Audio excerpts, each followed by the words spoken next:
Season 4 is now live in Endgame and it brings with it Act 3 Operation Wall Breaker, which I already have a guide for on my channel on how to complete each step, but this video will focus on how to complete the new Command Killer Glitch Fracture. To access the new Command Killer Glitch Fracture, you'll first need to complete Operation Wall Breaker, or at least all of the missions bar 1. Once you've defeated the possessed convoy in step 10, you'll be shown the new glitch location, which is found in Hightown. Remember that glitches offer the hardest challenges in Endgame, so make sure you are prepared before heading into it with the best weapons, skills and abilities. Once the glitch begins, you need to complete 6 different waves of objectives inside, as you have done in previous glitch fractures. This is broken up into sets of 2 objectives in different locations. There are a ton of different rewards you can earn by completing this glitch fracture as certain operators, so it's worth running this glitch as 50-50, Razor or Faulkner, but I'll go over that in more detail at the end.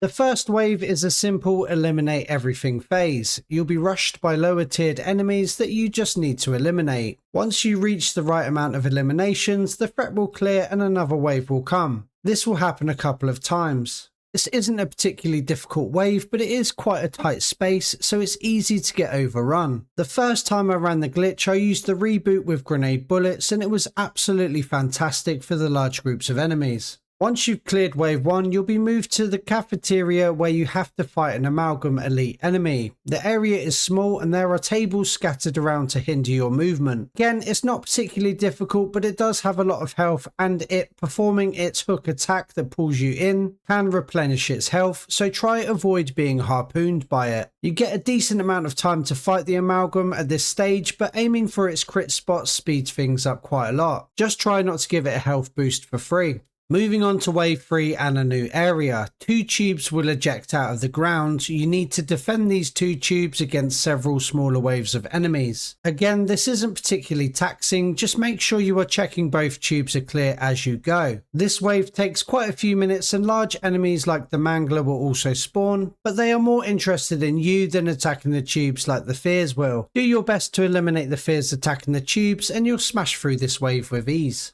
Once the meter reaches 100% and providing both tubes are intact, you'll move on to the 4th wave, which is to kill a variation of Oscar. He doesn't come with any extra abilities and he doesn't seem to have his shield skill that he has in the Nightmare Zone, he just seems to have a little bit more health than usual. Keep moving around and dealing damage to him and sooner or later he'll be eliminated. As always, there is a timer for each of these waves, but honestly I never felt rushed. Okay, so now we're moving on to another new area for wave 5. Wave 5 is a capture wave. You'll need to capture 3 different flags across the area in a row, but you get to choose which areas you capture. When the wave begins, you'll see these glowing yellow outlined boxes. You can choose which ones you want to capture by going up to them and interacting with them. You'll need to stand in the circle for a short time while it captures. Obviously, you'll have lots of enemies running at you, so just try your best to stay alive and stay in the circle. Once it's done, you'll be able to move on to the next capture zone of your choosing. You just need to do this 3 times. Once you've done all 3, it's time to take on the final boss. This is the Circe Bear again, like you faced in the Possessed Convoy activity back in Avalon. Again, it's not a particularly difficult boss to defeat, but he does move a lot and has a pretty fast pace, so you are constantly on the back foot with him. You are timed in this, but again, it never really felt rushed. He does come with one really annoying ability. He can heal himself, but there is a way to stop it. Once you've done a certain amount of damage to the bear, it will send out beehives which heal it, but if you are fast enough and destroy the beehives quickly, it will interrupt its healing process. So as soon as they appear, try to get rid of them as fast as you can. Once you've dealt enough damage to the bear, you'll defeat it and complete the Command Killer Glitch Fracture. You'll be rewarded with a Nightmare skill case.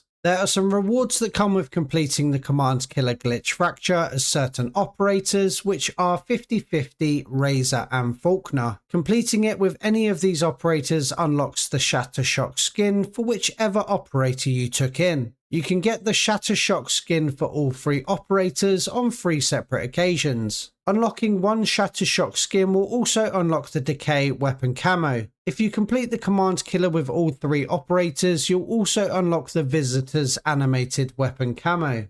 And that is how you complete the Command Killer Glitch Fracture in Operation Wall Breaker. I'll be uploading tons more endgame videos in the coming days and weeks, so make sure you are subscribed so you don't miss out. I have a Discord server with nearly 400 members, so if you are looking for teammates or want to discuss endgame further, the link is in the description below. You can now also become a channel member and get exclusive badges, emojis, access to a member-only chat in my Discord, and other benefits, so if you want to support the channel, you can, and you get some rewards for doing so. As always, thanks for watching and have a great day.